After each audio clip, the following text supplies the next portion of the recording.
Ewie abusiafo ene adofo mema obibia akwaba ede about too much GHS so Ghana wahala jumedie ena yede so mama monim say too much dear modi na modi asemani tin ka say we are your number one loyal channel and some no dear shada kem de wosuma say dear wopo say dear wan ye wiem yeah bakwa kofa ede abremo na say mama nim say another work cancel na ensem so dan de bi hwegu wo man mu de yenso so yentimi nkan ya no ntum ewo eho sansem mama nim say media mano na da wa ekekame enya nsem nkan ya me ho entome na watchi mu ensem bi aba beto de ni gisem pan na eba ye aga na fo bebre eche wo madwen ewo ho ebinum agi ene ebinum ani agi ebinum evre aho nanso so say na ensem bi ehihye esuma se pan Ghana for na yenim efa ho eye yenu abema Kennedy woni Tracy wo ma ware na mo nim se nsem we de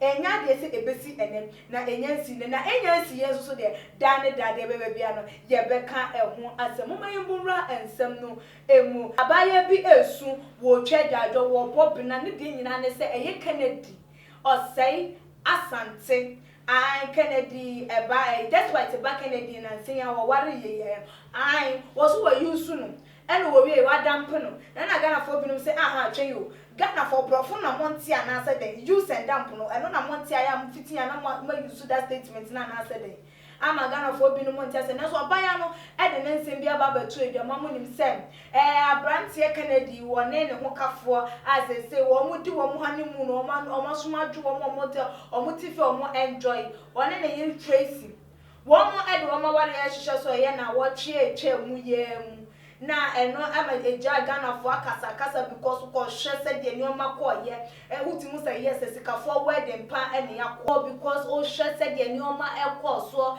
ba ne cars ba ne den je say bibia ede di prefer say ampa wo mu ewo sika na eno ena je say abaya bi ade ababeto abontin se hwe abrantie Kennedy no wa yusu no eja no esi ho no na just wone no hye wo enye ne nanka wo mo plan say wo mo ebekwakoyi wo mo pom wedding outside na wa hunu just say wo mo kokoye medical test ebeto abonten no na abrantie ne se pa no twa no eno na ma che no obi anfa ne baby na ono so enfa ne baby because on timi no entina ni nyina NSM wo mo koye test ni wie no wo mo blood group na che say enye compatible entina che so mo ntimi enye den entina enfa embomu eno emergency abrantie no eja no edi sequence fina che so kokofa Tracy na wono awade no won popoya no wante hwe amfanfa ho akohu se just awade no ebe hihye so na che so who said that abrantie no na wonu obi e wo hodada oni sa abaya no wo hodada eye Tracy no na wo hye da bia wo ma doctor no yes anyoma said obetimi ayi ne ho e de afi wo no ne nchen na watimi akwa ware sa abaya because enye sa pan de a den pan na ebetimi ama no abasa we ama just abaya no wo su wo bob na wo chedwa joyie baba wonyaya because en wonyam hyewe hwan na empe sen wonyam hyewe pa ebe hwere no no de na che se eye no eye yie na Ghana for binum se se Kennedy ene doctor for no eye nkabo musa na wo mo ede eyi ga ni sinchen de na wanya de kro because wo ba wo na wo so wo do no pa na je se wo kwa ko hu obi de eye wo fenti no watwe no ede esi nchen akwa fo obi foforo de ene na wanye ade ebinum se abaye jadi owo keka no adana da nyina wantimi aba monti aba meka sasem we nyina ahwa mama ware ewiem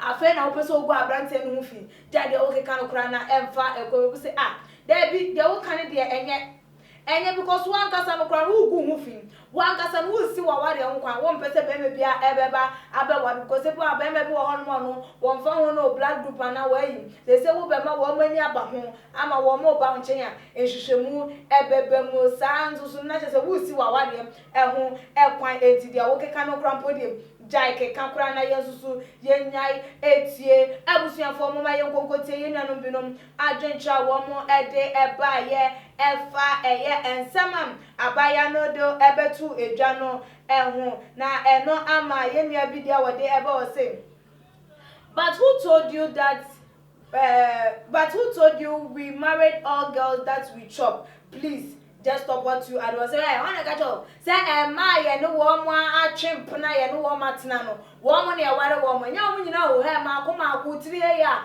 ene ya ware nti sansam na wo kan de. Jai Enoch there or there ba was say this girl pa don't you know you are exposing yourself rather. Maybe some bro outside there is waiting on you without concerning about your blood group. But due to your irresponsibility to keep secret, it is then passed. Ono so ede no say abaya yi pa na wo sa na wo tie woni se bia na be ma bi krampo wo ba bia wo no wo ba ye de wo dwen wo so wo ba wa we wu ma enkrofo anya exposure etimi aba ye de wo mu pe bia e de achewo na wo mu aja wo ko because so wo ma hu wa yi owie no ga jo so no mo jamfa woni bibia eye e de fa wo je se wo be to aso nti wan kasa no de wo ho ato wo ha Michael Adampe e de ode eba wo say and so what is it today what that you have come your senses? Please let the man have some peace in the air and enjoy the marriage. Why? There is nothing that you will say that will hold their marriage back. Nothing. So at the end of the say as for me I did. Right now nothing can stop them. They are couples blessed by God. Or say share. Abaye janzana agikano na zeze de womo woma ka omo ho abom se ekunu no woyire bibie no wa ebetimi atete womo entemti de wo kan kura de jaye no abi so e de ode ebaye or say lady, you shouldn't have done that. You shouldn't have even come out to say anything. Hey, he broke up with you. We are everyone ex. So if you are someone ex, don't worry. Someone else will also come for you. So just pray that God will relocate you to your destiny husband. And also so edia enonum yenya amankra edia odeboti. Who told you? Who told you you guys could have gotten married? Hey, please, oh please. It was God's plan. Because you are not fit to be a wife. That's the reason why this marriage bypassed you. So please, let's keep calm. Keep calm at where you are and let us also have our peace of mind. Let the couples also enjoy their newly marriage. Also, so I drink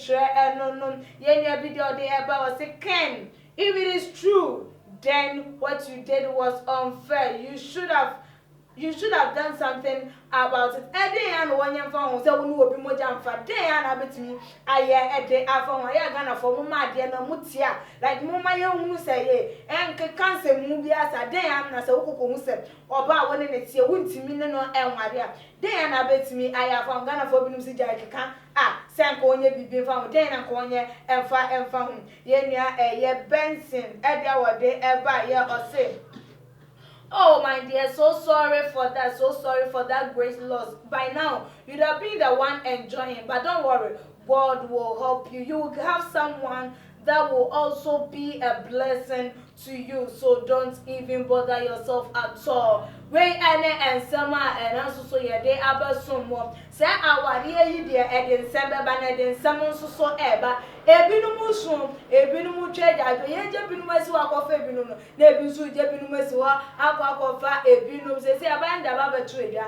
Says they say no, Kennedy, Wojani all because of say, the black group, and you're compatible with what I'm gonna for say, when they say as and power, my one put a yentia, which I was when you say because of some who tracing him, and a wager as well, Binomu said there be a branch and who tracing no shed and a doctor for Shamu. It is Edmund said the bill bit me, I buy another thing as in because of Ocasa. I don't love you anymore, and I say, I remember Pamper and Pineswa, and Baba ye the jar and the chese ye moja mfa de ade bi na betuma ya fa huntimi ye bibia emfa eho ebinu se adabi anko betumi adopt nkwada eno nkwada enko betumi ya branch no si na dreampi so wo me abaya ne entina wo so wo dwenkyere ene san ewo ho eye bo apayo second di ejai abaya ne se okofa Tracy anase ade no wo hunu eye se blood group no emfanity ena eno so ojina so ene no e break up wadwentre ene se wo afana wo mutitum se ne kwan so